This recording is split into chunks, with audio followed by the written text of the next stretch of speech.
Jane friends, welcome to the session of Contemporary Thrust which is powered by Growthmount UPSC. I am ध्रुव जानी। दोस्तों, आज के इस session की प्रेरणा एक सकारात्मक समाचार से मिली है और ये सकारात्मक समाचार दरअसल पाकिस्तान से आए हैं, जो अपने आप में ही एक आश्चर्यजनक बात है। बहरहाल समाचार कुछ ऐसे है कि जो हाफिज सईद है, जो कि मोस्ट वांटेड है पूरे विश्व में और भारत में भी वांटेड है, भारत के ऊपर कई हमलों में जो है उसका हाथ है, उसको सजा सुनाई गई है पाकिस्तान की कोई एंटी टेररिस्ट कोर्ट के द्वारा, जो कि लोअर एंटी टेररिस्ट कोर्ट के द्वारा, जिसके तहत दो मामले थे। दोनों ही मामलों में 5.5 वर्षों की जो सजा है वो उसको सुनाई गई है।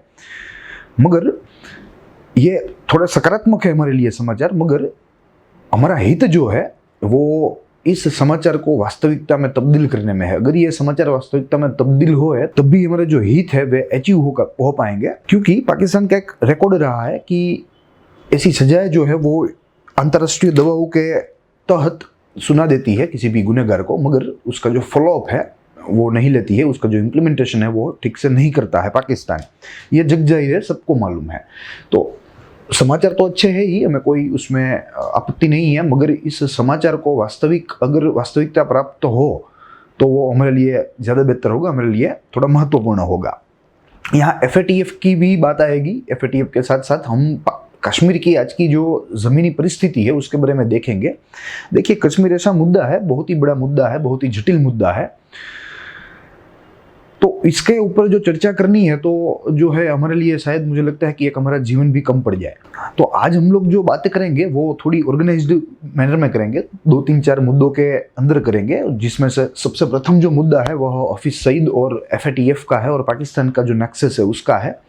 दूसरा जो मुद्दा है वह कश्मीर में सर्वप्रथम बार संपूर्ण तरीके से जो है पंचायती राज की इलेक्शंस होने वाले हैं, यानी कि लोअर इलेक्शंस होने वाले हैं। तो वो भी एक बहुत ही बड़ी सकारात्मक बात है, क्योंकि since abrogation of article 370 it is the maiden democratic practice happening in the entire region of Jammu and Kashmir. तो ये भी बहुत ही बड़ी बात है अपने आप में।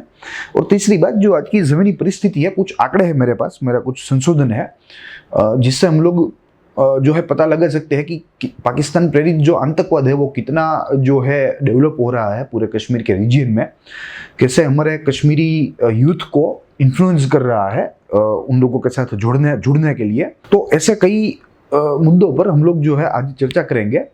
तो शुरू करते हैं। मुख्य रूप से हम लोग हमारी जो शुरुआत है वह FATF से करेंगे और हाफिज सईद से करेंगे। जो समाचार आ रहे हैं इससे हम लोग आज के हमारी इस यात्रा की शुरुआत करते हैं। यहाँ आपको हेडिंग दिख रहा है, FATF का दबाव, पाकिस्तान का एक और ढोंग।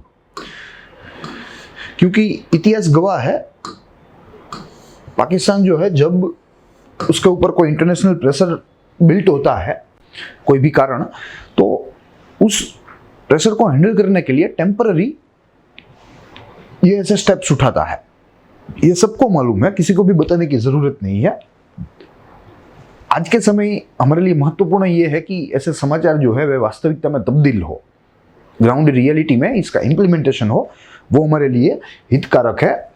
बाकी पाकिस्तान जो है वह कुत्ते की दुम जैसा है, जैसे कुत्ते की दुम टेढ़ी की टेढ़ी ही रहती है, सीधी होती ही नहीं, ठीक वैसे ही तरह पाकिस्तान जो है वो टेढ़ा ही रहेगा, कभी भी सीधा नहीं होगा। हाँ, मगर वो सीधा होने का ढोंग कर सकता है जब इंटरनेशनल कम्युनिटी उसके ऊपर प्रेशर बिल्डअप करे, उसको जो है जीरो टॉलरेंस अगेंस्ट टेररिज्म अपनाने की उसको बात कहे। तो उस समय के दौरान उस समय को पसार करने के लिए पाकिस्तान जो है वो है ऐसे टेम्पररी स्टेप्स लेता आया है और आगे भी लेता रहेगा। और ज़मीनी परिस्थिति के बारे में भी देखेंगे कि कश्मीर में आज क्या है, इन्फिल्ट्रेशन कैसे हो रही है, LOC की क्या परिस्थिति है, वहाँ के जो विलेजेस है जो एकदम LOC के एकदम प्रॉक्सिमिटी में है, एकदम समीप में है, वहाँ कैसी हालत है उसकी भी बात करेंगे। वहाँ के जो लोग हैं क्या वे हमारे जैसी नॉर्मल जो जिंदगी है वह जी पा रहे हैं या किस तरह की जिंदगी जो है वह जी पा रहे हैं, इत्यादि चीज़ों की बात करेंगे। उसके साथ जो 73rd अमेंडमेंट है which is going to be implement fullest for the first time in the entire region, तो ये भी हमारे लिए एक बहुत बड़ी बात है। हम एक लोकतांत्रिक देश है और हम कहने के लिए लोकतांत्रिक नहीं है, हमारे मूल्य जो है वे लोकतांत्रिक आधारित है, लोकतंत्र के आधारित है। पाकिस्तान के जैसा नहीं है, सिर्फ कहने के लिए पीछे से जो है अपना एक्सट्रीमिस्ट जो धंधा है वो शुरू रखे और पूरी दुनिया में कहता फिरे कि हम तो एक लोकतांत्रिक देश है, हम तो एक लोकतांत्रिक देश है। ठीक है, तो शुरू करेंगे, देखते हैं।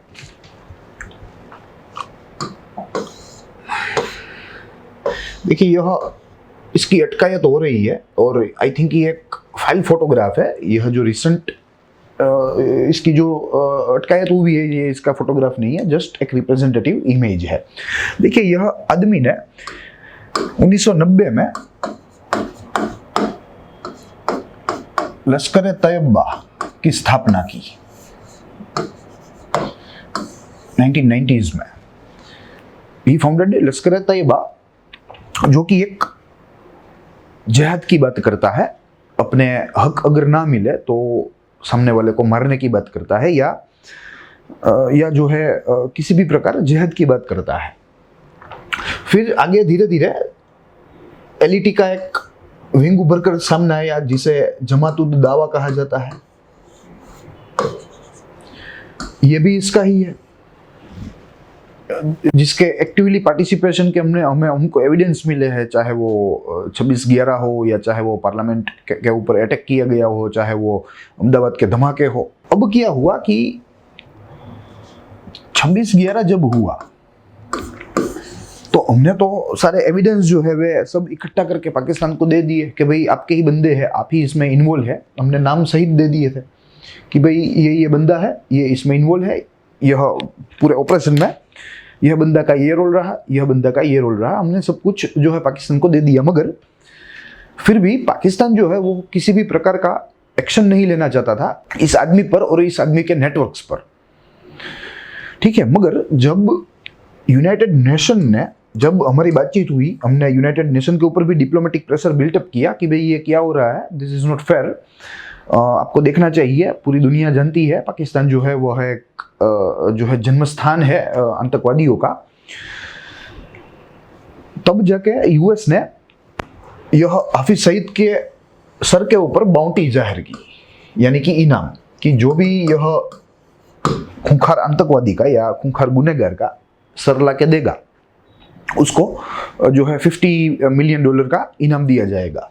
और उसके साथ साथ यूएस को बाउंटी, और उसके साथ साथ यूनाइटेड नेशन ने ब्लैकलिस्ट किया, यानी कि उसकी जो सूची थी टेररिस्ट की उसमें यह व्यक्ति का नाम जो है उसको ऐड किया गया। यहां से FATF जो है, फाइनेंशियल एक्शन टास्क फोर्स जिसे कहा जाता है, यह एक वॉचडॉग है, यह एक ध्यान रखने वाली संस्था है जो 2 नंबर के वित्तीय वहीवट होते हैं, यानी कि financial transaction of black money कह लीजिए, डर्टी मनी कह लीजिए, किसी भी प्रकार की डर्टी मनी, सिर्फ ब्लैक मनी ही नहीं, किसी भी प्रकार की डर्टी मनी, चाहे वो आर्म्स एंड एम्यूनिशन से आती हो, चाहे वो बेटिंग से आती हो, किसी भी तरह की डर्टी मनी, तो उसको ट्रैक करने वाली यह संस्था है, उसको रेगुलेट करने वाली, उसको कंट्रोल करने वाली। तो अब ये एक्शन में आ गए और पाकिस्तान को बोल दिया कि भाई आप अपने जो सब धंधे करते हो वो आप जो है झड़प से खत्म कर लो, सब जो है वाइंड अप कर लो, वरना हम लोग आपको ब्लैक लिस्ट कर देंगे। ब्लैक लिस्ट FATF की एक पैरामीटर है, उसमें ग्रे लिस्ट भी होता है, ब्लैक लिस्ट भी होता है। तो जैसे ब्लैक लिस्ट में कोई देश आ गया तो उसके ऊपर दुनिया भर के इकोनॉमिक सैंक्शंस जो है वो लग जाएंगे पूरी दुनिया के देशों के द्वारा। कोई उसके साथ कोई किसी भी प्रकार का ट्रांजैक्शन नहीं करेगा, उसके देश में जहाँ इकोनॉमिक सैंक्शंस लगे हैं उसके ऊपर जो है ऋण जो है वह बढ़ जाएगा, वहाँ बेसिक गुड्स और कमोडिटीज की जो है स्केर्सिटी उत्पन्न हो जाएगी, इत्यादि सब चीजें हैं। तो FATF ने बोला कि भाई आप अपनी जो सब गतिविधियां हैं वो सब बंद कर दो और शांति से आप लोग जो है व्यापार करने लगो। ऐसा कहते हुए FATF ने पाकिस्तान को ग्रे लिस्ट में डाल दिया, जो आज के समय भी पाकिस्तान ग्रे लिस्ट में ही मौजूद है। ग्रे लिस्ट 2018 में फिर से FATF ने रिव्यू किया अपनी मीटिंग में और फिर से पाकिस्तान को बोला कि आपने जो एक्शंस लिए हैं they are not enough. Islamabad को फिर से जो है आदेश दिए गए कि आप अपनी तरफ से आतंकवादी विरोधी काम दिखाओ, जितना दिखाया है उतना इनफ नहीं है। ऐसे नहीं चलता, ऐसा कह के FATF ने जो ग्रे लिस्ट का पद था पाकिस्तान का वो बरकरार रखा अगले साल के लिए, और बोला कि अगर आपने एक्शन नहीं लिए देन यू विल बी जो है down listed to black list, आप लोगों को जो है हम लोग ब्लैक लिस्ट में डाल सकते हैं, ऐसा FATF ने साफ तौर पर कह दिया। इसी के कारण जो सजा हुई है 2-3 दिन पहले पाकिस्तानी कोर्ट के द्वारा, वो इसी के कारण हुई है।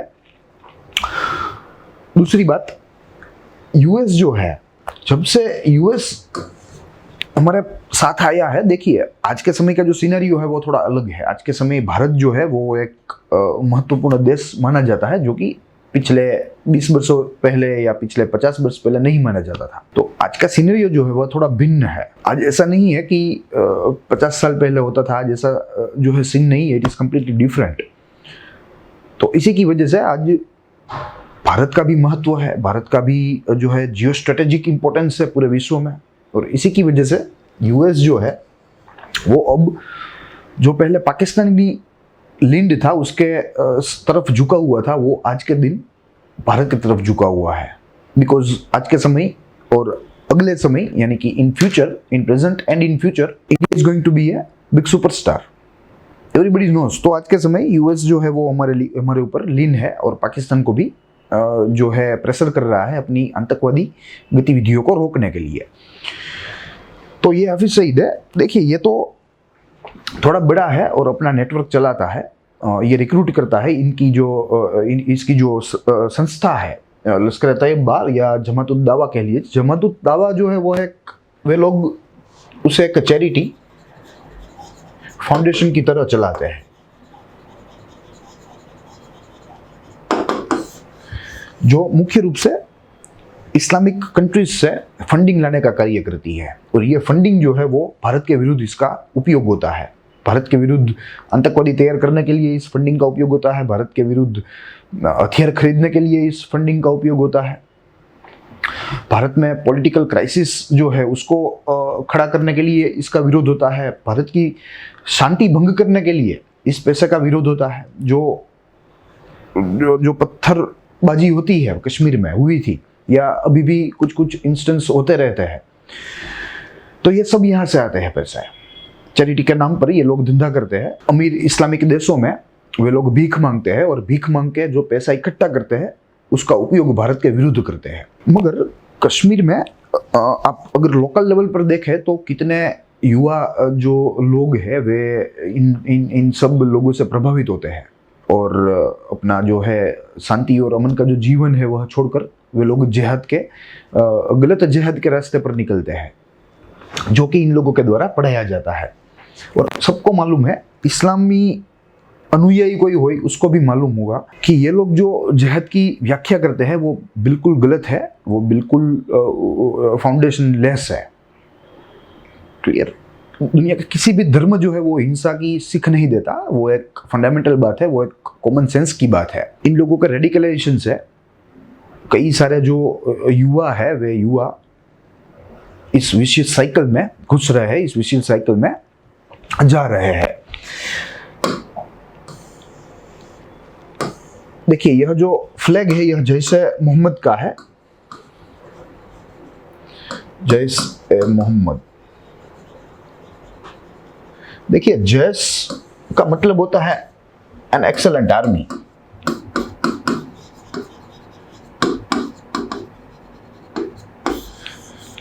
एक उत्कृष्ट सैन्य।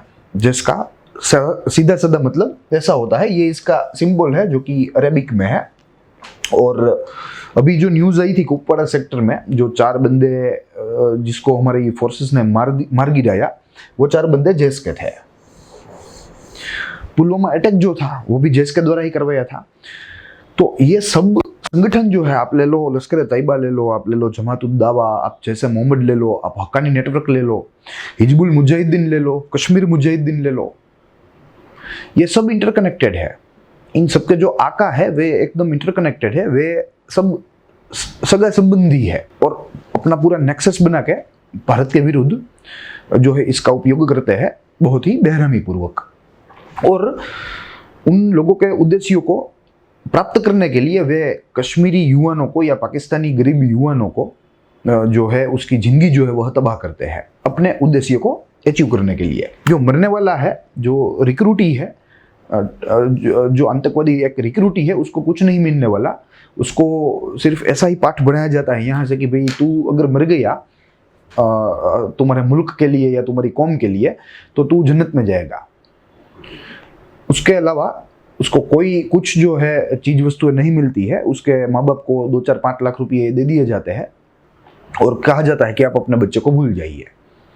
तो दिस इज द सिन, यह एक ज़मीनी परिस्थिति है। मगर इन लोगों को नहीं मालूम कि जो है कश्मीर जो है वो हमारा मुकुट है, it is a crown of India. तो we will not let it go, हम लोग उसे ऐसे ही नहीं जाने देंगे। आप कोशिश कितनी भी करिए, आप कोशिश कर करके मर जाइए, मगर हम अपने कश्मीर को नहीं छोड़ेंगे, हम नहीं जाने देंगे। आपको जितनी सख्तीपूर्वक जवाब देना पड़ेगा हम लोग देंगे, जितनी बार देना पड़ेगा उतनी बार देंगे। ये इन लोगों को नहीं मालूम है, मगर एक दिन ये लोगों को थकना है और हमें ही इन लोगों को थकाना है।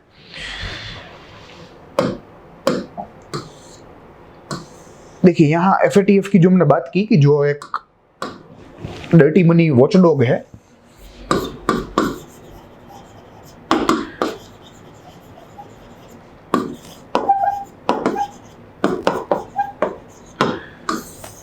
जो पूरे विश्व के देशों को, पूरे विश्व के राष्ट्रों को, उनके वहीवटों को स्क्रूटिनाइज करता है और देखता है कि ये पैसे जो है वे किस तरह से आ रहे हैं, किस तरह से खर्च हो रहे हैं, whether they are spent for a peaceful purpose or whether they are spent for a violent purpose।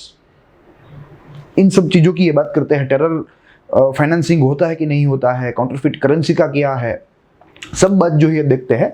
और इसमें पाकिस्तान जो है वो एकदम निम्न कक्षा में है इस संगठन की नज़र में। अगर आज की कक्षा से पाकिस्तान थोड़ा भी नीचे उतरा, then it will invite economic sanctions from all over the world. दुनिया के कोई भी देश जो है दुनिया का, वो पाकिस्तान के साथ किसी भी तरह का वित्तीय वहीवट नहीं करेगा, सिवाय के चाइना।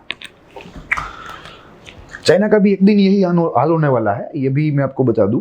चाइना के ऊपर भी हमें एक नेक्सस ही तैयार करना होगा उसके विरुद्ध का, और जो है उसका जो बढ़ता प्रभाव है, बढ़ता क्षेत्रीय प्रभाव, उसको कम करना होगा।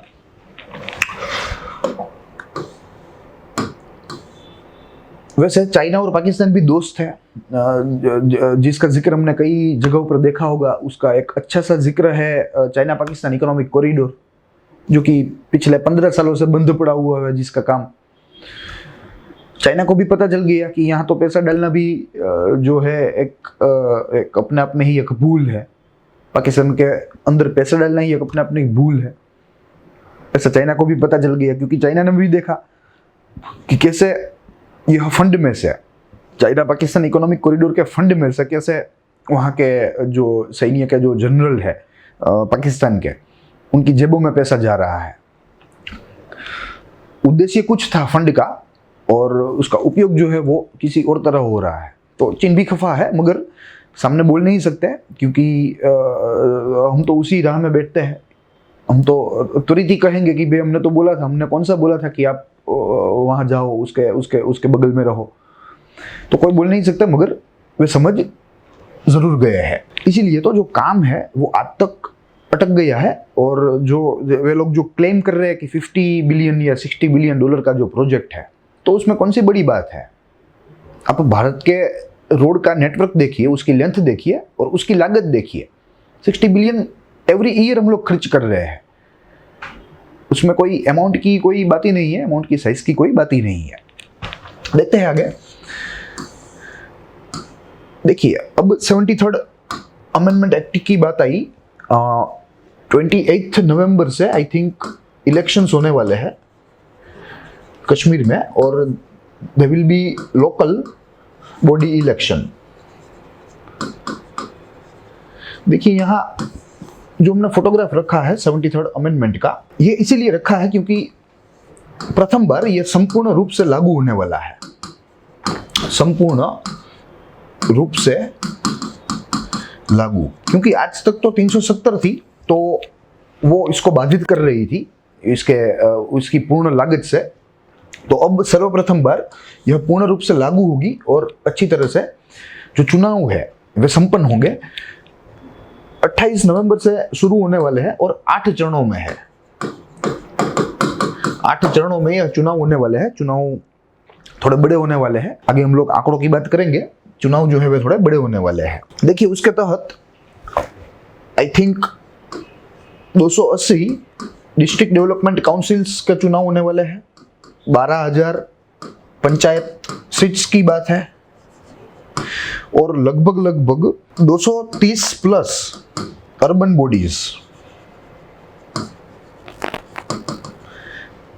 के सीट्स पर चुनाव होने वाले हैं, जो कि कुल 8 चरणों में संपन्न होंगे। उसके बाद उसका परिणाम जो है वो आएगा हमारे सामने। तो this is the size of local elections which are going to be taking place in Kashmir later this year. और इसी को ही जो है नाकाम करने के लिए, देखिए यह एक अच्छी बात है, बहुत ही अच्छी बात है, क्योंकि आफ्टर द एब्रोगेशन ऑफ 370 को जब हटाया गया, उसके बाद से सर्वप्रथम वक्त पूरे क्षेत्र में कोई लोकतांत्रिक प्रक्रिया होने जा रही है। वो अपने आप में एक बड़ी बात है। और जो सीमा के उस तरफ ये जो हरामी लोग बैठे हैं, उन लोगों को यह बात हजम नहीं हो रही है कि कैसे जो है आप लोग लोकतंत्र के साथ चल सकते हैं। हम लोग 70 वर्ष से यही कोशिश कर रहे हैं कि आप लोग ना चले, और कैसे आप लोग चल सकते हैं। तो कुछ ऐसी बात है, और इसी की वजह से उन लोगों को ये बात हजम नहीं हो रही है, और वे लोग जो है निरंतर प्रयास कर रहे हैं ये पूरी इलेक्शन प्रैक्टिस को जो है अनसक्सेसफुल बनाने के लिए। मगर हमारे जो सैन्य बल है वे वेल इक्विप्ड है, उन लोगों का मोरल भी बहुत ही हाई है, और उन लोगों के पास बुद्धि भी बहुत ही है। तो निसंदेह उन लोगों के जो मंसूबे हैं, सीमा पर बैठे लोग के जो मंसूबे हैं, वे कभी भी सफल नहीं होने देंगे। जो 4 आतंकवादियों को मारा हमने अभी तपास में जो बाहर आया है, उसके मुताबिक वे लोग यही मंसूबे से आए थे। कश्मीर में जो लोकल इलेक्शंस होने वाले हैं, वे उसको ही टारगेट करेंगे, पूरी इलेक्शन प्रक्रिया को, और हिंसा फैलाने के उद्देश्य से यहाँ भारत में आए थे।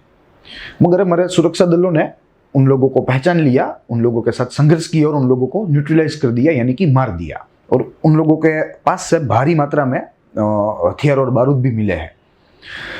आई थिंक कुल 11 AK-47 राइफल्स मिली है। एक AK-47 राइफल जो है वो विनाश का तांडव कर सकती है। वो उन लोगों के पास 11 नंग मिली है, 11 पीस मिली है। तो अपने आप में ये थोड़े जटिल मुद्दे हैं, थोड़े चिंताजनक मुद्दे हैं। देखते हैं, यहाँ एक हायरार्की है जिसके तहत हम लोग लोकल जो एडमिनिस्ट्रेशन है हमारे भारत में, जो कि 3 टायर है, मेजोरिटीली 3 टायर है, कहीं 2 टायर भी है, मगर मेजोरिटीली नंबर ऑफ स्टेट्स में 3 टायर है। तो उसी को देखने का प्रयास करेंगे। और दूसरी बात, जम्मू कश्मीर यूनियन टेरिटरी के प्रशासन ने भी पूरे राज्य में, या आप कह लीजिए पूरे केंद्र शासित प्रदेश में 3 स्तरीय 3 टायर पंचायती राज सिस्टम डेवलप करने की तैयारी कर रही है। ये अपने आप में एक अच्छी बात है, इसलिए यहाँ हायरार्की मैंने ली है। सबसे पहले विलेज पंचायत आएगी, जैसे हमको मालूम है, जहाँ पंचायत होता है और सभी होते हैं। उसके ऊपर पंचायत यूनियन आएगा, जहाँ किसी राज्य में उसे तहसील कहा जाता है, किसी राज्य में उसे तालुका कहा जाता है। तो यहाँ पंचायत यूनियन है, और उसके ऊपर है डिस्ट्रिक्ट पंचायत, जो कि एक जिले का भाग है या जिला है। ठीक है। और ये भी हमें याद रखना है कि जम्मू कश्मीर में भी within a very near future 3 tier Panchayati Raj जो है वो वहाँ लागू हो जाएगा, and it will be functioning very efficiently. देखते हैं आगे। देखिए, यह फाइल फोटोग्राफ है, रिसेंट वाली फोटोग्राफ नहीं है। रिसेंट बेस्ट वाली फोटोग्राफ थोड़ी अलग थी, इसमें वो एक लैंडस्केप फोटो थी और AK-47 जो है वे पड़ी हुई थी। मगर ये दूसरी फोटोग्राफ है, यहाँ AK-47 है, और यह फोटो देख के लगता है यह हिंदवारा पुलिस है, HDW यानी कि हिंदवारा सेक्टर, और वहाँ की पुलिस ने यह पूरा का पूरा जो हाइड आउट है टेररिस्ट लोग का, वो बस्ट किया है और उन लोगों को न्यूट्रलाइज किया है। यह AK-47 है। उसके नीचे आप देखिए, यहाँ जो ब्लैक गन आपको दिख रही है, this one, it is US made M14,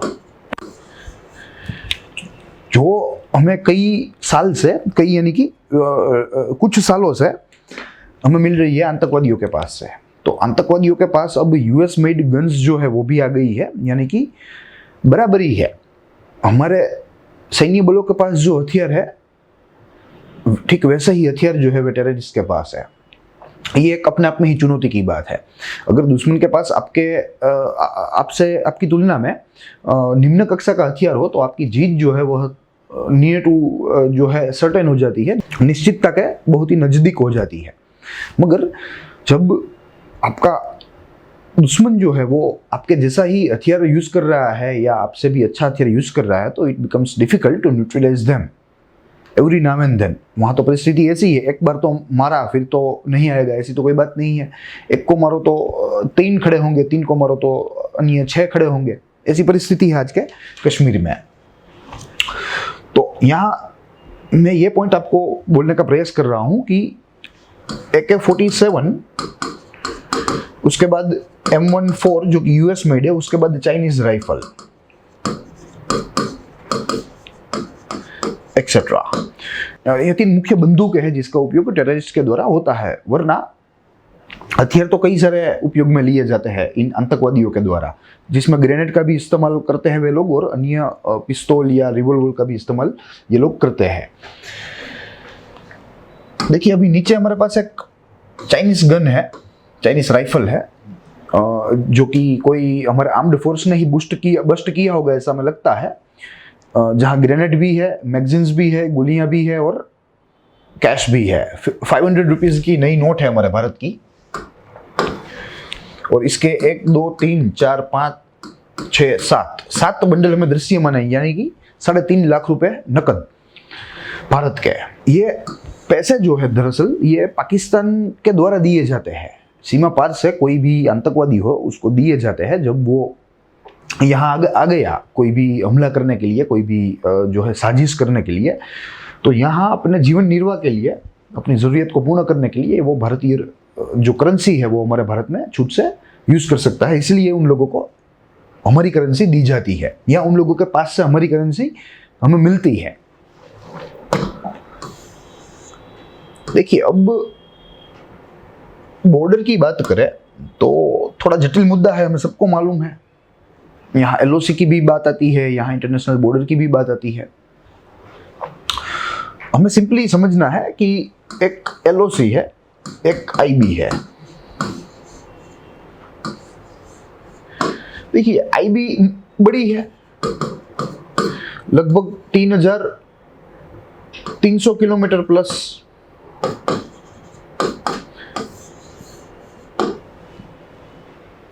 stretches over 5 states, 5 Indian states, which includes Gujarat. अगर नीचे से हम शुरू करें तो गुजरात, राजस्थान, पंजाब, जम्मू कश्मीर। देखिए इस बाजू जो LOC है वह थोड़ी छोटी है, क्योंकि ये सिर्फ कश्मीर में ही है,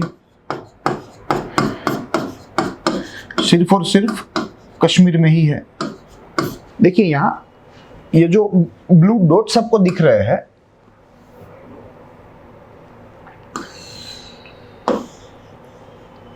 वैसे तो थोड़ी इमेज ब्लर हो रही है, मगर देखने के लिए हमें कोई दिक्कत नहीं होगी। देखिए ये जो ब्लू डॉट है ये LOC है, और ये जो ऑरेंज वाली है ये IB है। IB नीचे तक जाएगी, नीचे गुजरात तक जाएगी, सिरक्रिक तक जाएगी, यानी कि वेस्टर्न पार्ट ऑफ इंडिया यानी कि कच्छ तक जाएगी। और LOC जो है वह कश्मीर तक सीमित है, थोड़ी छोटी है in comparison to international boundary. International boundary को रेड क्लिफ भी कहा जाता है। जो बाउंड्री कमीशन था, वह कमीशन का जो हेड था वह सर रेडक्लिफ था, तो उसके नाम से ही यह लाइन को रेडक्लिफ लाइन ही कहा जाता है, यह कहा जाता था। 1947 में जब उसने मुल्क के, हमारे एक मुल्क के एकदम दयनीय रूप से 2 टुकड़े किए, पंजाब को एकदम ऊपर से चीर दिया, तब की बात कर रहा हूं मैं। तो ये मसला है। LOC जो है ये हमारे लिए थोड़ा सरदर्द है, क्योंकि पाकिस्तान अंदर तक पहुंच गया है गिलगित बाल्टिस्तान के एरिया में, यानी कि आज के पोक में, जो कि वे लोग फेक नैरेटिव चला रहे हैं आज़ाद कश्मीर कह के। अपनी आवाज़ें जो है वो अमेरिका में बोल रहे हैं, वे यूरोप में बोल रहे हैं, वे पूरी दुनिया में बोल रहे हैं, इस्लामिक नेशंस में बोल रहे हैं, इस्लामिक कंट्रीज़ में बोल रहे हैं, पूरी दुनिया में बोल रहे हैं। तो ये वो इलाका है पोक, पाकिस्तान ऑक्यूपाइड कश्मीर, जिस इलाके में आज दिन हमारे चुनाव नहीं होते, हमारा प्रशासन नहीं है, हमारी सुरक्षा जो सेना है वो नहीं है। वहां से जो है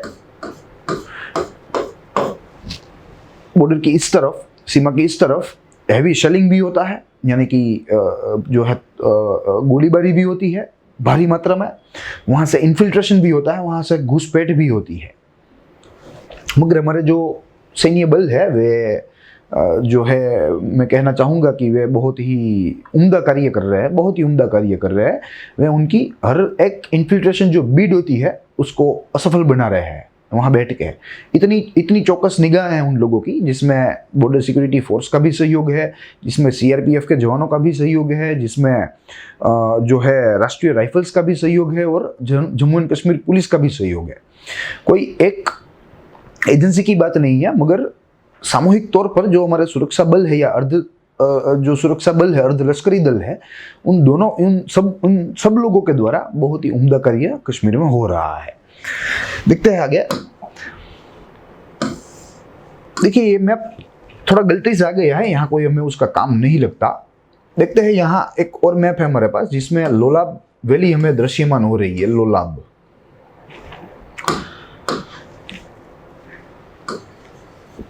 देखिए आज का जो कश्मीरी है, कश्मीरी व्यक्ति जो है वो अब हिंसा से तंग आ गया है। उसे नॉर्मल लाइफ चाहिए, जैसे बाकी के भारत के प्रदेश में हम लोग जैसे जी रहे हैं वैसी लाइफ आज के कश्मीरी कॉमन मैन को चाहिए। उसको दूसरा कुछ नहीं चाहिए, उसको शांति चाहिए, उसको कोई भौतिक जो है मटीरियलिस्टिक कोई उसको कोई सुख नहीं चाहिए, मगर all he want is peace. उसे सिर्फ शांति चाहिए, उसे सिर्फ अमन चाहिए। तो यहाँ से हम लोग वो देखने का प्रयास करेंगे कि कश्मीरी व्यक्तियों का जो जीवन है वहाँ की प्रजा का, वो कितना कष्टपूर्ण है in comparison to the people living in other part of country. बहुत ही कष्ट में जी रहे हैं, जिसमें 2-3 प्रश्न है। सबसे पहला तो जीव का ही जोखिम, क्लियर, एक सतत डर में ही रहने का है उन लोगों को। और सबसे प्रथम मैं यहाँ बोलूँ तो निरंतर डर, क्योंकि वे लोग तो बेहद करीब है पाकिस्तान से, गुजरात भी करीब है, पंजाब भी करीब है, मगर कश्मीर की परिस्थिति जो है वो थोड़ी भिन्न है, क्योंकि उसकी टोपोग्राफी भी ऐसी है, वहाँ की भौगोलिक स्थिति भी ऐसी है, और भौगोलिक स्थिति के साथ साथ उसकी पाकिस्तान के साथ जो समीपता है वो भी ऐसी है। देखते हैं तो निरंतर डर में ही उन लोगों को जीना पड़ रहा है आज के दिन। कनेक्टिविटी, और तीसरा फंडामेंटल राइट्स। फंडामेंटल राइट्स हालांकि दूसरा होना चाहिए, कनेक्टिविटी तीसरी होनी चाहिए, मगर यहाँ चलेगा, कोई दिक्कत नहीं है। निरंतर डर हमें मालूम है, आज के दिन उन लोगों को बंकर्स में रहना पड़ रहा है, जो कि एक बहुत ही बुरी बात है। और मैं एक बात आपको बता दूं कि जो मैंने आपको बोला कि हमारे जो सैन्य सुरक्षा बल है वे लोग आतंकवादियों की प्रत्येक इन्फिल्ट्रेशन बिड को असफल बना रहे हैं, उसको विफल बना रहे हैं। तो इसी की वजह से पाकिस्तान जो है उसको हजम नहीं हो रही है बात। और यहाँ जैसे ही हम लोग कोई भी इन्फिल्ट्रेशन बिड फॉइल करें आतंकवादियों की, वहाँ उन लोगों के द्वारा सीजफायर वायलेशन जो है वो बहुत ही भारी मात्रा में होना शुरू हो जाता है, क्योंकि उन लोगों ने ही तैयार किए, उन लोगों ने ही अपने रिसोर्स ये आतंकवादियों पर खर्चे हैं कि आप भाई जाओ भारत में और भारत में घुस जाओ, कश्मीर में थोड़ा तूफान करो, फिर उसके बाद आपको मौका मिले तो आप लोग भारत के अन्य भागों में भी आप अशांति जो है वह स्थापित करो।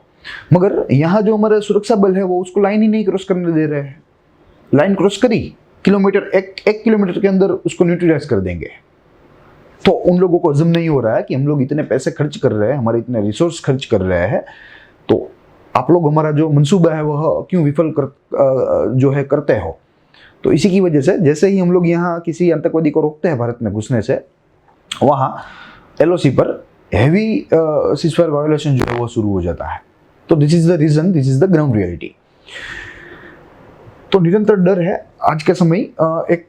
2020 में ही जुलाई, यही साल में जुलाई में, आई थिंक 8वीं जुलाई थी, 2 कश्मीरी युवक थे। वे लोग कम्युनिटी बंकर बांधने का कार्य कर रहे थे, आर्मी को मदद कर रहे थे, मिलिट्री को। सीमा पार से स्नाइपर की गोली आई, दोनों के ऊपर आई, दोनों के ऊपर अलग अलग अटैक हुआ। वे लोग एक ही जगह पर थे मगर दोनों को टारगेट किया गया। पहले एक को किया गया, बाद में दूसरे को किया गया। आज के दिन दोनों ही खतरे से बाहर है, जीवित है, खतरे से बाहर है, मगर इंजर्ड है, and they will be injured life long.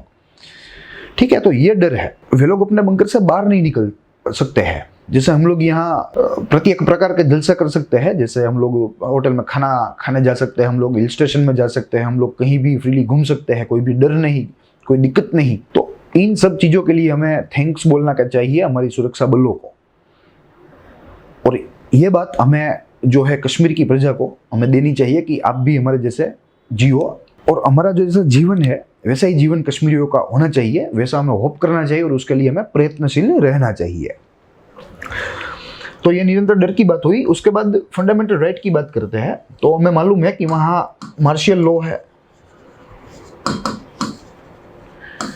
तो निसंदेह फंडामेंटल राइट्स जो है वे नहीं होंगे, क्योंकि मार्शियल लॉ है। मार्शियल लॉ जहां लगता है वो वहीं लगता है जहां डिस्टर्ब्ड एरिया होता है। सर्वप्रथम डिस्टर्ब्ड एरिया तभी होता है जब वहां वायोलेंस जो है वो एक स्तर से ज्यादा होने लगता है, तो उसे डिस्टर्ब्ड एरिया घोषित किया जाता है। डिस्टर्ब्ड एरिया घोषित करने पर आफ्स्पा जो है वो लागू की जाती है, armed forces special powers act 1958। जब वो लागू हो गई तो फंडामेंटल राइट्स जो है वे अपने आप ही डिसॉल्व हो जाते हैं, अपने आप ही अदृश्य हो जाते हैं। तो यहाँ फंडामेंटल राइट्स नहीं है। आज की हमारी दलील यह नहीं है कि यह मार्शल लॉ होना चाहिए, नहीं होना चाहिए, क्या मार्शल लॉ कश्मीरी लोगों को पीड़ा देता है या भारत के उद्देश्यों को प्राप्त करता है, इत्यादि इत्यादि। आज की दलील हमारी वह नहीं है। आज हम लोग वही देखेंगे कि वहां मार्शल लॉ लगा है, कोई भी कारण, किसी भी कारण, तो उसके हिसाब से उन लोगों के जो मानवाधिकार है, मूलभूत मानवाधिकार, उसका उल्लंघन हो रहा है। आज का मुद्दा हमारा ये है। तीसरा मुद्दा कनेक्टिविटी।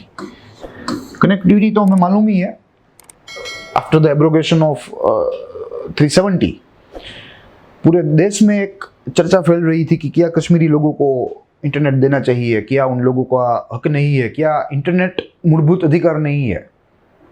कई सारी चर्चाएं हमने सुनी थी।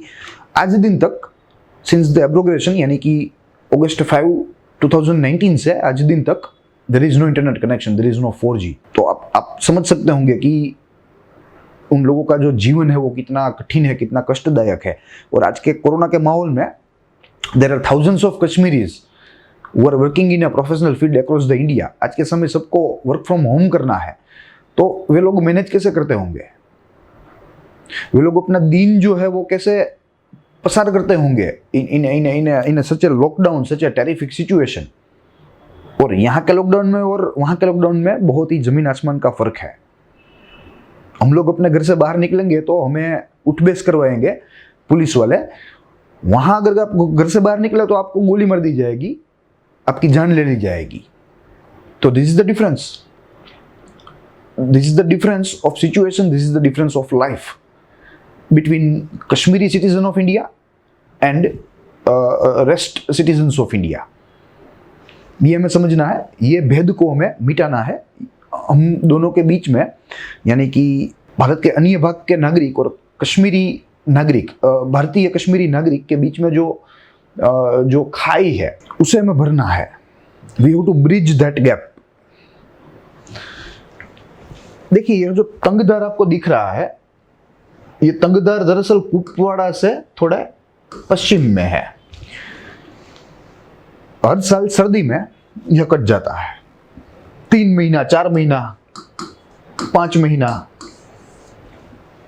कोई माफी नहीं, ड्यू टू हेवी स्नोफॉल।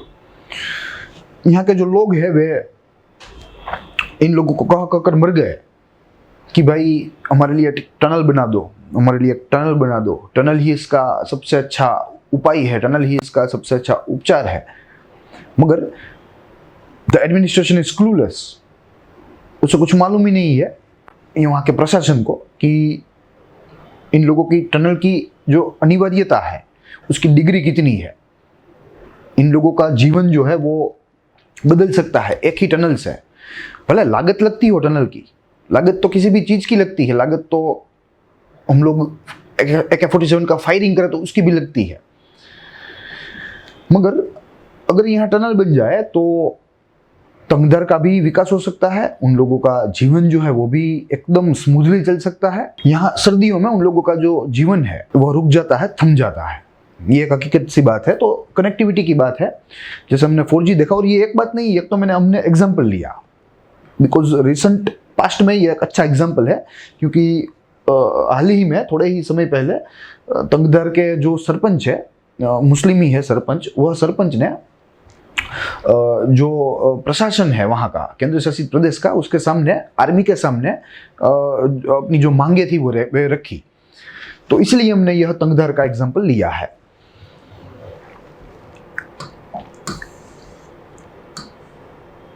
देखते हैं आगे। देखिए यहाँ तिथवाल है,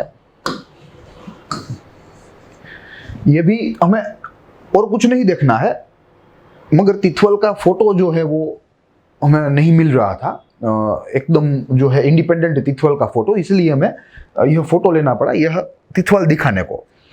देखिए इट इज रफली 20 किलोमीटर्स अवे फ्रॉम LOC, रफली 20 किलोमीटर्स। और यहाँ एक ब्रिज था, तिथवाल ब्रिज, जो हाल ही में भी है मगर बंद है। 2018 से यह बंद हो गया है। और ये एक पॉइंट था जहां से हम लोग क्रॉस कर सकते हैं LOC को। It is a crossing point of LOC जो कि बंद है सिंस 2018। और आज के समय जो है एकदम बंदी रखा गया है, हमारी निगरानी रहती है, हमारी चौकी है उस पार, पाकिस्तानी आर्मी की भी चौकी है, और कुत्ते जो है वे वहां घूमते रहते हैं। दूसरी कोई यहाँ से आपले, यहाँ से कोई आवन जावन नहीं होती है। सिर्फ इमरजेंसी के लिए ही खुलता था पहले, आपातकालीन समय में ही खुलता था, मगर अब वो भी बंद हो गया है। देखिए यह जो रेड आपको दिख रही है dot, this is LOC। It is in a very proximity to LOC, very proximity. अगर अच्छी स्नाइपर हो तो 20-25 किलोमीटर जो है वे आपको बढ़िया दिखेंगे एक हाइट से, और पाकिस्तान उसका लाभ ले रहा है। और हमारे कॉमन विलेजेस को, भारतीय नागरिकों को वो मार रहा है। और मैं एक बात आपको बता दूं, वे भारतीय नागरिक, वे मुस्लिम भारतीय नागरिक है। मैं हिंदू भारतीय नागरिकों के लिए नहीं बोल रहा हूँ, ये बात आप समझिए। जम्मू कश्मीर एक मुस्लिम बहुल जो प्रदेश है, क्षेत्र है, तो वहाँ आमतौर पर अधिकांश जो लोग होंगे वे मुस्लिम ही होंगे, वे इस्लाम अनुयायी ही होंगे। मगर भारत के नागरिक है तो हमें वो कोई भेदभाव नहीं करना चाहिए कि भाई कि आप अन्य धर्म के लोगों को मारे तो हम लोग नहीं बोलेंगे।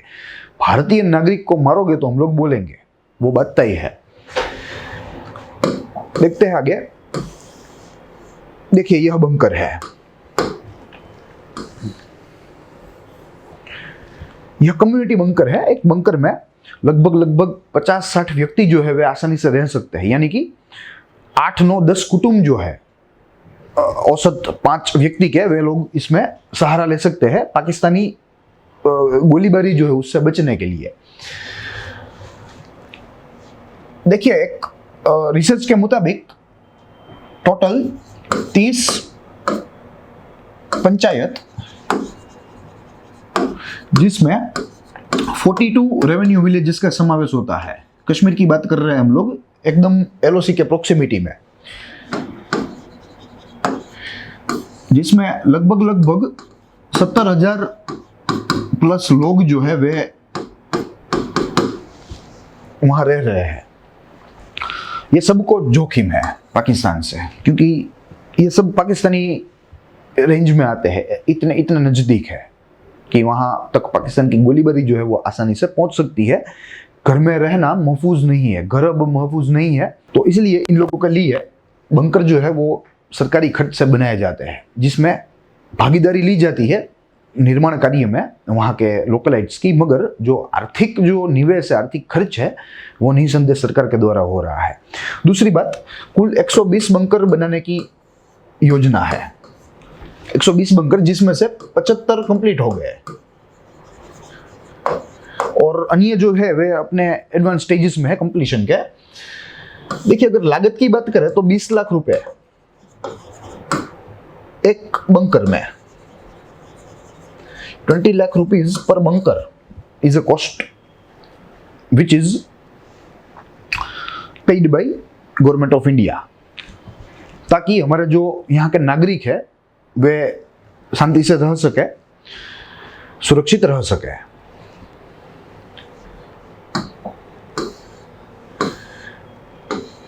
देखिए, यहाँ हमारे पास चित्र है एलओसी का, बहुत ही भव्य चित्र है और सर्दियों का है। सर्दियों का जानबूझ के लिया गया है क्योंकि आज के समय जो हमारी जो फोर्सेस है वे लोग एलओसी को अपग्रेड कर रहे हैं, और अपग्रेड इसीलिए कर रहे हैं क्योंकि जो पुरानी जो एलओसी की जो सिस्टम थी, यह सिस्टम बर्फ के कारण प्रतिवर्ष खराब हो जाती थी, उसको प्रतिवर्ष रिपेयर करना पड़ता था, जिसकी लागत, जिसमें जो है आर्थिक लागत भी थी और समय की लागत भी थी। तो इसी की वजह से हमारी आर्मी ने या हमारी सरकार ने ऐसा तय किया है कि हम लोग पूरा का पूरा जो एलओसी का जो स्ट्रेच है वह स्ट्रेच को एकदम हाइब्रिड बना देंगे, एकदम अपग्रेड कर देंगे, ताकि वो अब बर्फ से खराब ना हो। देखिए, बहुत ही बर्फबारी होती है इस इलाकों में और इसी की वजह से यह जो मेटल थे वे बिटल हो जाते, बिटल यानी कि आसानी से टूटने वाले। हमने किसी समय देखा होगा कि कोई आयरन की कोई रोड हो मगर इतनी खराब हो गई हो कि आप लोग उसे टच करोगे तो उसके 2-3 टुकड़े हो जाएंगे। तो this was happening every year, और उसको रिपेयर भी करना पड़ता था, रिपेयर में भी जो है लाखों रुपए खर्च होते थे। तो अब ऐसा कुछ ना करना पड़े, इसीलिए आज के दिन आर्मी जो है वो जो अपना स्ट्रेच है एलओसी का उसके ऊपर अपग्रेड करने का काम कर रही है, जिसमें से लगभग I think 70 kilometre we have completed already, और आगे का काम जो है वो हम लोग पुरजोर से कर रहे हैं। ये रखना भी जरूरी है। आज के समय की जो सिस्टम है उसका नाम है एंटी इन्फिल्ट्रेशन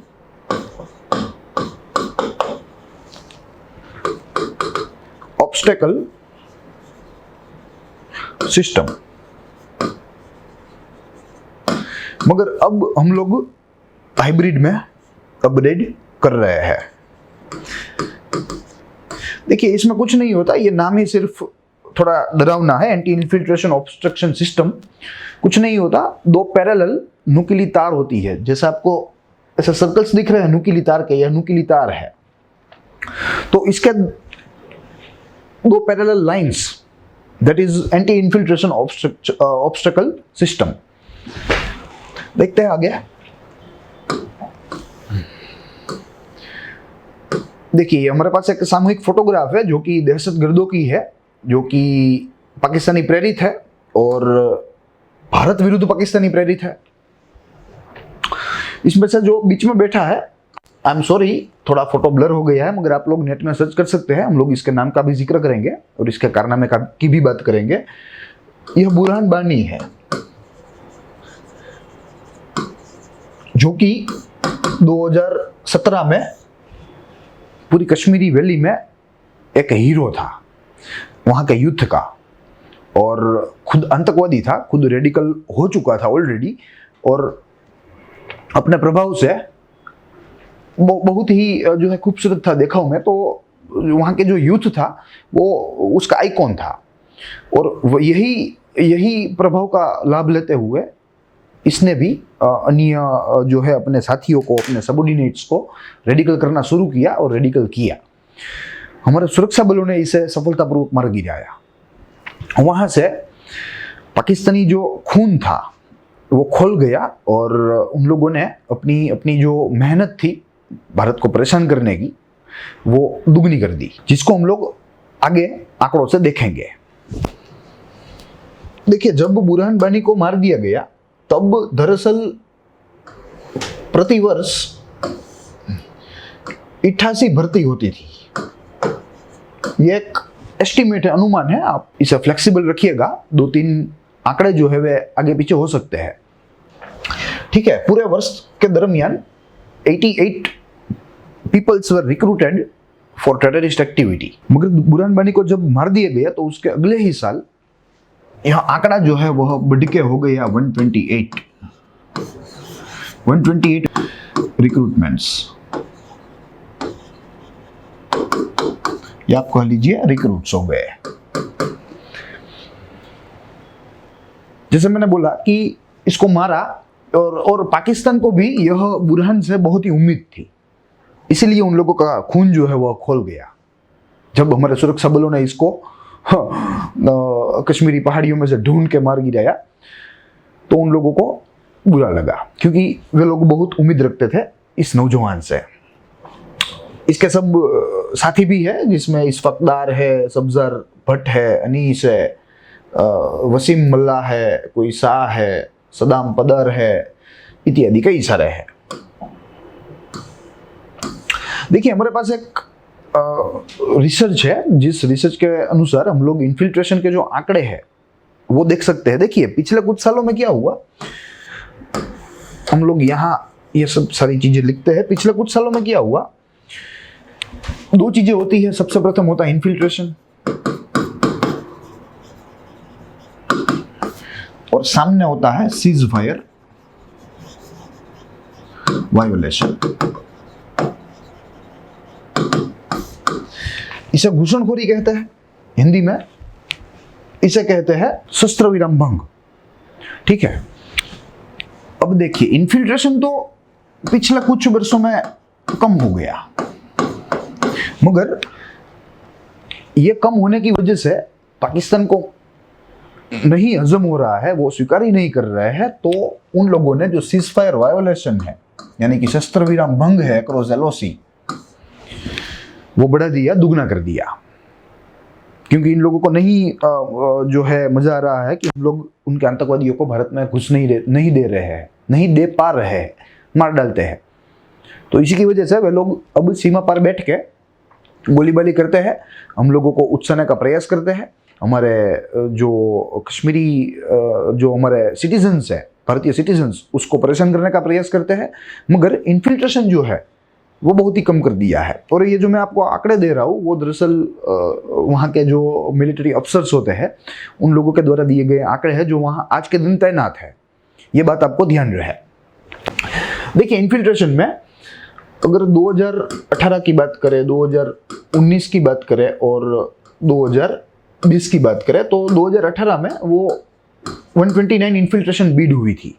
129 टेररिस्ट जो थे वे घुसने में कामयाब हो गए थे एलओसी के इस तरफ। 2019 में 130 हो गया, एक बड़ा। मगर 2020 में आज दिन तक 27 ही रहा है।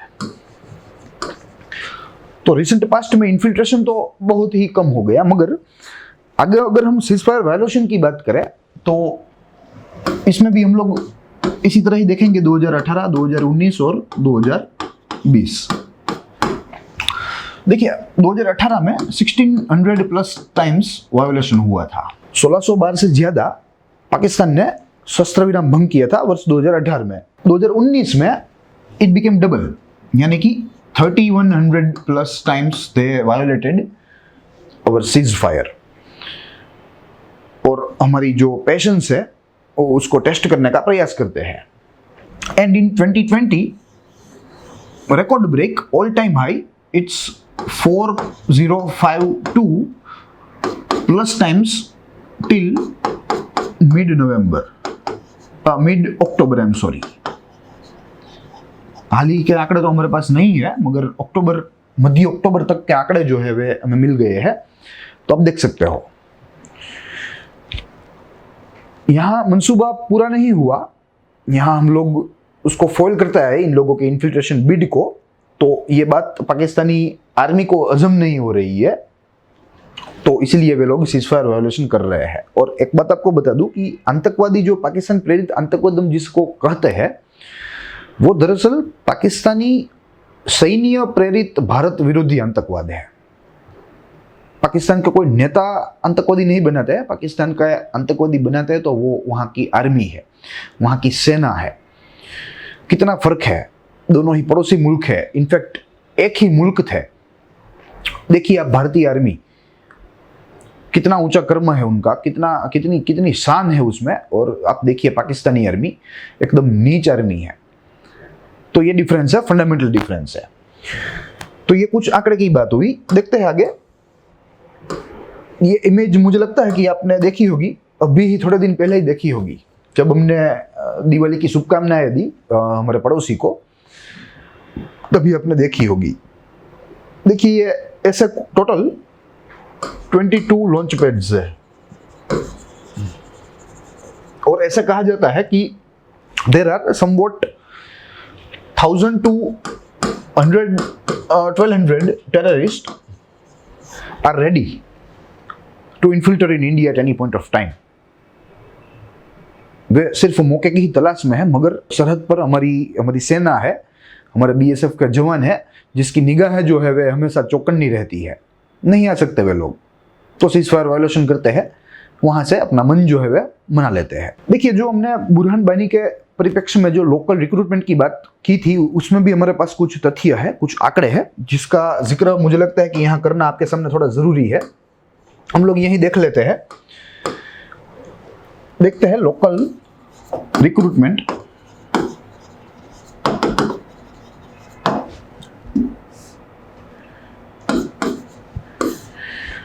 सेम फॉर्मेट में देखेंगे 2018, 2019 और 2020।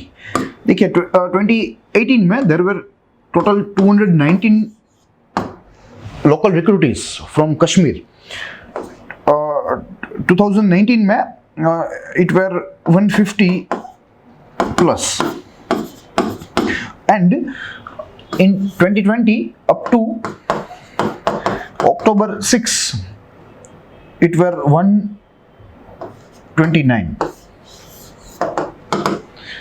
तो दिस इज द इंटेंसिटी, कैसे पाकिस्तान जो है वो निरंतर रूप से भारत में आतंकवाद जो है या आतंकवादी जो गतिविधियां हैं उसका फैलाव कर रहा है, उसका प्रचार कर रहा है हमारे ही नागरिक, हमारे ही भाइयों को हमारे ही सामने उपयोग करके। और ये जो नंबर है ये बहुत ही कम थे। अगर हम 2011-12 की बात करें, 2011 और 2012 की, तो 2 डिजिट्स नंबर है 24 और 19।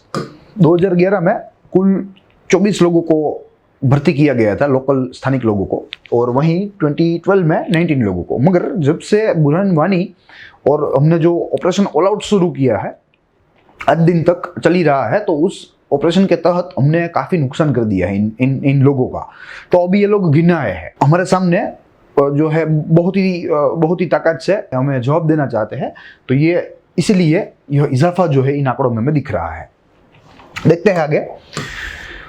देखिए हमारे पास एक फाइल फोटोग्राफ है जो कि कश्मीर में कर्फ्यू को रिप्रेजेंट करती है, वहाँ के लॉकडाउन को। देखिए आज के समय भी कश्मीर में कुछ नहीं है। और अगर मैं कोरोना की बात करूँ, कोरोना महामारी की, तो कोरोना महामारी ने कश्मीर की जो परिस्थिति है उसको और खराब बना दिया है। कश्मीर की जो दुर्दशा है वो कोरोना से थोड़ी ज्यादा बढ़ गई है, क्योंकि कोरोना हुआ तो टूरिज्म जो है वो सर्वप्रथम जीरो हो गया। कोई ऐसा क्षेत्र जो टूरिज्म के ऊपर ही अपना जीवन निर्वाह करता हो और वो ही एक झटके से खत्म हो जाए तो तकलीफ तो पड़ती है। दूसरी बात, इस साल कुछ जो है अटैक भी हुआ है एग्रीकल्चर में, वहाँ के एग्रीकल्चर में बायोलॉजिकल अटैक हुआ है। और एप्पल जो होते हैं, कश्मीरी एप्पल जो कि वर्ल्ड फेमस है, वो एप्पल का जो पाक होता है वो पाक भी जो है एकदम कम आया है, क्योंकि कुछ डिजीज आ गया था पूरे ईल्ड में। तो इसी की वजह से जो है दो धारी तलवार से कश्मीर के ऊपर आज के दिन जो है मार पड़ रहे हैं। तो आर्थिक परिस्थिति भी बहुत ही खराब है आज के दिन कश्मीर की। सिर्फ ऐसा नहीं है कि वहाँ राजनीतिक परिस्थिति ही खराब है या पाकिस्तान है इसलिए परिस्थिति खराब है, ऐसा नहीं है। आर्थिक परिस्थिति भी खराब है, बहुत ही खराब है, जो बात हमें ध्यान में रहनी चाहिए। और आप देख सकते हो कर्फ्यू की इमेज एब्सोल्यूट कर्फ्यू है। ये हमारे गुजरात और महाराष्ट्र जैसा कर्फ्यू नहीं होता कि आप लोग सरकारी आदेशों के पश्चात आप बाहर निकले, घूमे फिरे, ऐसा नहीं होता। Absolute curfew. देखते हैं आगे। देखिए यह एप्पल की मार्केट है जिसकी रिप्रेजेंटेटिव इमेज हमने ली, और ऐसा कहा जाता है कि 50% ऑफ यील्ड फेल। इस वर्ष की जो टोटल उत्पाद थी उसमें से 50% उत्पाद जो है वो उसमें नुकसान हो गया, तो इसका नुकसान भी यहाँ के कृषकों को भुगतना पड़ रहा है। और यहाँ के कृषक जो होते हैं वे भी बहुत ही गरीब होते हैं, वे भी बहुत ही लोअर मिडिल क्लास होते हैं, या आप कह लीजिए मार्जिनल फार्मर्स होते हैं। ठीक है, तो कई सारी परिस्थितियाँ हैं, सुरक्षा के दृष्टिकोण से भी परिस्थिति है, आर्थिक दृष्टिकोण से भी परिस्थिति है, राजनीतिक दृष्टिकोण से भी परिस्थिति है। अगर हम लोग अंतर्राष्ट्रीय संबंध की बात करें, पड़ोसी संबंध की बात करें, तो भी चुनौतियां हैं। चुनौतियों से भरा पड़ा हमारा कश्मीर है, मगर जैसे मैंने पहले जिक्र किया कि हम लोग नहीं थकेंगे, थकना पाकिस्तान को ही है। पाकिस्तान प्रेरित जो आतंकवाद है, जो भारत के विरुद्ध उसको जो पालन पोषण दे रहा है, वो एक दिन उसी को ही खा जाएगा और खा ही रहा है। आज के समय पाकिस्तान की आंतरिक परिस्थिति देख ले, कश्मीर से भी दयनीय परिस्थिति है मेन स्ट्रीम मेनलैंड पाकिस्तान की, क्योंकि उसने तालिबान को बड़ा किया, उसने हक्कानी नेटवर्क को बड़ा किया, उसने भारत विरोधी जो कोई भी संगठन थे उसको बड़ा किया, तो एक दिन उसके ऊपर ही आने वाला है, उसमें हमें कोई शंका नहीं है। तो आज के लेक्चर में हमने कई सारे तथ्यों को देखने का प्रयास किया, जिसमें हम लोग कश्मीर को तो समझने के लिए पूरी जिंदगी भी काफ़ी नहीं है, मगर कुछ अंश जो है उसको सीखने का, उसको देखने का प्रयास किया। अगले लेक्चर में मिलेंगे अगले अभ्यास के साथ, अगले विषय के साथ। तब तक के लिए देखते रहिए ग्रोथ मोड यूपीएससी। स्वस्थ रहिए, खुश रहिए।